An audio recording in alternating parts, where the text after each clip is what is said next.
Yo guys, Zumboid here, and today I'm bringing you a brand new series called Operation Help. Now this is going to be for Rainbow Six Siege, and there's going to be a few categories for Operation Help. Firstly, we're just going to have general information and helpful tips. Then we're also going to have operators and best guns or situations, best gadgets. And then we're also, finally, another part of Operation Help, we're going to have strats for secure area and bomb. The reason I'm not going to include hostage is because I can't stand hostage, not many people like to play hostage, and I wouldn't consider myself to have very good knowledge for hostage. Most of the time I just play secure area and bomb. Very rarely have I ever played hostage. So the first thing that I want to get into today is just some of the general tips before I get into any strats. Like, it's always all going to be under the same playlist. Now, callouts is where I'm going to start first. Talking to your team sort of stuff. Now, whether you're a one-man or a group of 5, Rainbow Six Siege is one of those games where you should be talking with your team. And to be honest, for PC, it's a little bit more sided, helpful for PC, because even if they don't want to talk on a mic, they can like just text it into the chat. Of course, on console we don't have that, which is unfortunate. Which means that we either get nothing being said, or we actually have like loads of talking and it's really annoying. Now that leads on to my next point. Now, let's put this out here. Someone on your team gets a kill, which is great.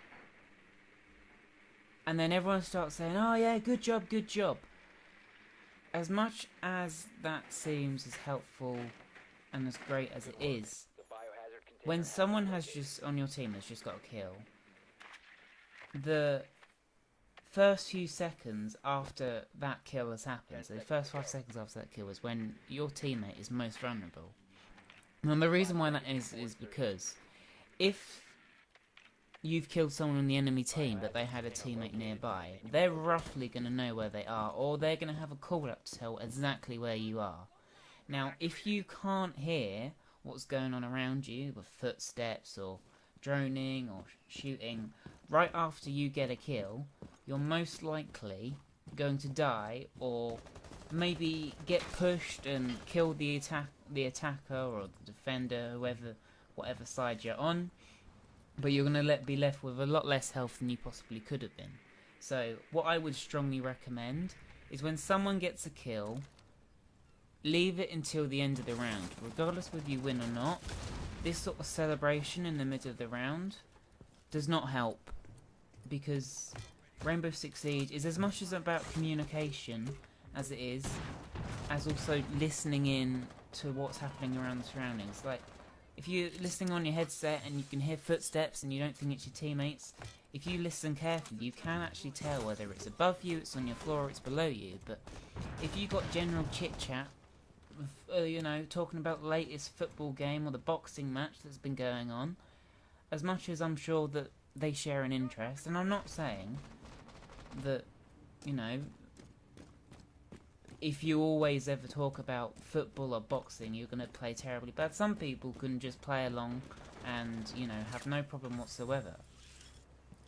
But I would recommend, myself would recommend, so that when you're in the round, the only talking is callouts. If you want to take this game seriously, like, let me put it into this sense. If you ever watched some of the Pro League teams of Rainbow Six Siege playing, and when they're like, you're on Twitch and they actually tune in to like the players and what they're hearing, none of them's going, oh yeah, but did you see that boxing fight last night? It was amazing. That guy got knocked out. You know, there's none of that. It's all about calling out locations. Like, for example, I know that you say you match up and you're a 3 and you decide, okay, we're going to go game chat. For PlayStation, those that don't know, you've got party chat and game chat that you can be in if you're in a party, otherwise you're just in game chat. Now, you decide, okay, yeah, we'll go game chat and we'll see if we can speak to someone to like get some call outs, help us out. But you say you only speak English, and when you switch over and you can see these two other people are speaking, but they speak a different language, possibly French. The best thing to do there is to just stay in game chat. Now, the reason why I would say just stay in game chat, even though you may not be able to understand them, if you make a call out to them, they may be able to understand you. They may know very small amounts of English, they may not know anything, or they may know tiny amounts. Now, if someone can make a call out just saying, like, even an operator, like, if you see someone die and they can tell you an operator that kind of knows what you're dealing with, like, for example, the different armor ratings. Now, if they were to manage to conjure up the words, say, mirror, then you would know that you're dealing with a slow operator. So the chances of them running at you and knifing you super quick is unlikely. But if they said Ash, you're like, okay, I've got to stay back here because she doesn't own a hitbox, so anything could happen. I'm joking, she does own a hitbox, she's just very slender. Now, I'm going to move on to the next topic because I've probably been talking about that for way too long. Another thing I want to talk about for, general help is peeking and holding angles. Now, I see so many people peeking doing this wrong. For a peek, what you should do is do it once. So be quick, look, and then peek back fast. So that you go to where you'd be unsafe, looking into a room, and then you go back to being safe. And you only do that once. And what you need to do is in that peek is that when you're back safe, you need to think of what you've just seen. If you keep going in and out, in and out, in and out, in and out, and someone is there and they're seeing you're doing it, they're just going to pre-fire you. And even though there is ping and there's peeking, peeker's advantage, they will kill you regardless, because all they've done is they predicted your movement, and before you can actually see anything, you're already dead. Now, for holding angles, and I see so many people do this wrong as well, they hold common angles where people are most likely going to check. Now, because of peeker's advantage, if they peek correctly and they peek around the corner, they will shoot you before you have a time to react. They will commonly look in the places where they expect you to be. Now, of course, I could possibly give you map examples. For example, okay, plane in the meeting room, so the one underneath the cockpit. When you go through that doorway on the left, there's this sofa. People normally sit in that corner, so if someone's going to peek into that room, most likely they're going to peek there first. If you're, say, on the other side of the table, and they peek that, you've got a better chance of shooting off a few bullets before they have a chance to react. 10 seconds. And with also holding angles, if you are on defensive team and you have a strategy of what you're going to do, and you know that you're going to be holding a very narrow angle, then choose the right weapon for the job. So possibly a shotgun or an SMG. Most defenders come with SMGs. Some of them do come with assault rifles, like Jaeger. Jaeger comes with an assault rifle, I believe. But yeah, basically just pick the right weapon for the job. I see too many people, especially for Bandit. Bandit shotgun is decent. It fires fast, and most of the time the first shot downs. But they only want to use that MP7, but if they're just going to be holding this ridiculously tight angle, it would be so much easier just to fire the shotgun twice than to use the MP7. I'm not saying the MP7 is bad, it's good, it really is good. But, like, for example, Pulse. You've got your Pulse machine and, your Pulse machine, your cardiac sensor. The radius on that is 9 meters. So if you got someone that's really close to you and you'll want to shoot them through a wall, using his shotgun is going to be more beneficial than using his UMP. Right, next topic, because I've been going on that for probably too long as well. Drones and cams. Firstly, drones. The most important thing about a drone is not identifying everyone on the enemy team and getting 400 points, finding the objective and tagging everyone a load of times. The most important thing is saving it. Now, I know in casual you can't pick your spawn, which, in my opinion, should be changed. You should always be able to pick your spawn and where you're going to defend. Because otherwise you'll pick an operator which is going to be maybe sometimes completely useless. Now, yeah, drones, find, if you know where the objective's going to be, use your call out to say they're here. And then everyone who still has their drone, if anyone has lost their drone, then that's unfortunate. If everyone still has their drone, they should make their best attempt to get out of the map and, you know, basically take it to their spawn. I know that, see people like Macy J and he'll have his camera in a certain spot. It's fine to leave your camera in a spot where you know you're going to push. But just trying to get on the toppest point of the soda machine and whatever room that you're in of the objective isn't as helpful, because you've still got to get to that objective room, and probably where you're going to enter isn't anywhere near to where you're actually leaving your drone. Another thing I want to say is, when you're dead, it doesn't mean that your job is done.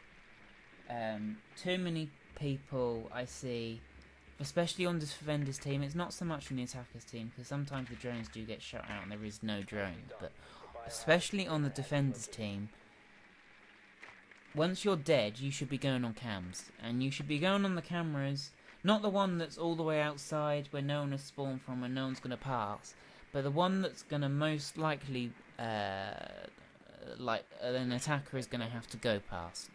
Like ones on stairs to the objective, stuff like that. I'm sure you understand what I mean. But don't tag. Do not tag. If the attacker is good, he will shoot it out anyway. It doesn't matter.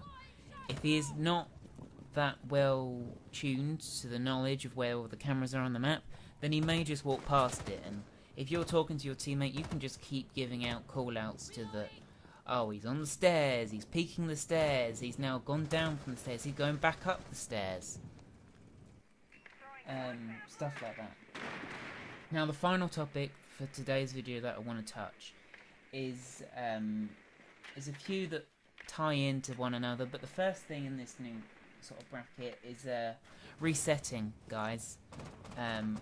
Sometimes it has to be done so that you get back up to 50 HP.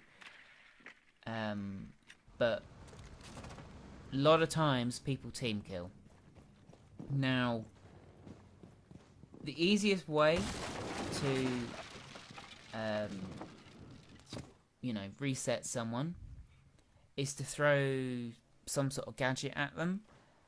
Like, for example, if you're Twitch, you can just Twitch yourself and down yourself, and then your teammate can pick you up. Otherwise, like, you know, Thatcher, he can throw his EMP grenades at you. Pretty much that's it. Otherwise than that, it's just like shooting people. I can't really think of anyone in particular on the defensive team or how they could down you. Most of the stuff for the defensive gadgets are like bandits, electric walls, it doesn't work. So most of the time it's going to be shooting them, I would assume, okay? Maybe I'm missing out something anyway, but shooting, say you're going to have to reset a teammate by shooting him. Now, important thing to note here is let your teammate, if you're going to reset your teammate needs to tell you the exact amount of health. If they are literally on 1 HP, you going right up to them to shoot them in the toe is going to kill them. When they are so low, the best way that you can reset someone without killing them and, you know, actually giving you the chance to revive them is shooting them from a far distance. For example, you're on President Plane, the cargo hold of that is a massive line of sight. So you can be at one end of one room and they can be at the other, and if you shoot them in the foot with a pistol, it will down them, even if they're on 1 HP. You just need to get that distance right. Because of the drop off of the damage, it doesn't do enough to kill them. But when you're resetting, and this has happened to me, I've been the one to get team killed or had my teammate killed while he was trying to reset me. Make sure you're not out in the open where any defender or attacker could easily see you from.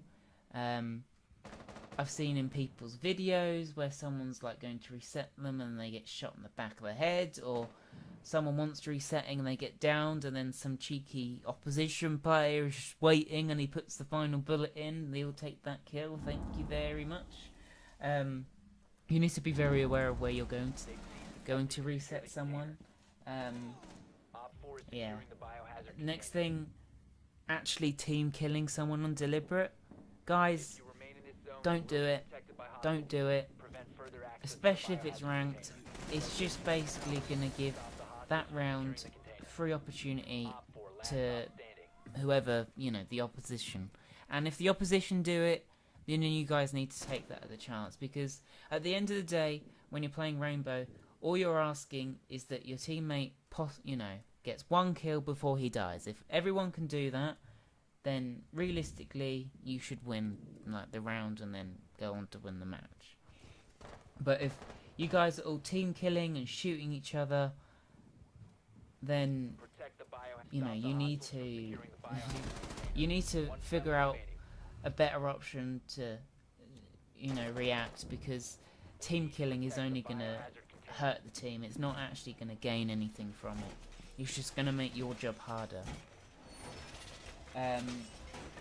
Now, another thing that I've experienced quite a lot, and it's sort of the comments that you get from your teammates, and it's, I'm on 15 HP, I might as well just go in and die, I'm useless. The way this game works, even if you're 10 HP, if you get the first shot on someone and they don't know where you are, you're most likely going to down them and then kill them. The time to kill in this game is so quick because it's supposed to be a one-shot headshot. I know that Jaeger has some funny head armor acquired recently, but we'll move on. But yeah, even though you may be low on health, it doesn't mean that you're out the fight. And even just trying to stay alive and hold up time is more useful than you just running in and say, you know what, I've only got 10 HP, I'm just going to go die and spectate. Because that isn't helpful. But I hope this hasn't been too boring. Hopefully you have found some of this enjoyable. So guys, if you do enjoy or want to see more from the series, then please, leave a like, comment, anything you feel that I missed out, put it in the comments below. But guys, until next time, don't stop slaying.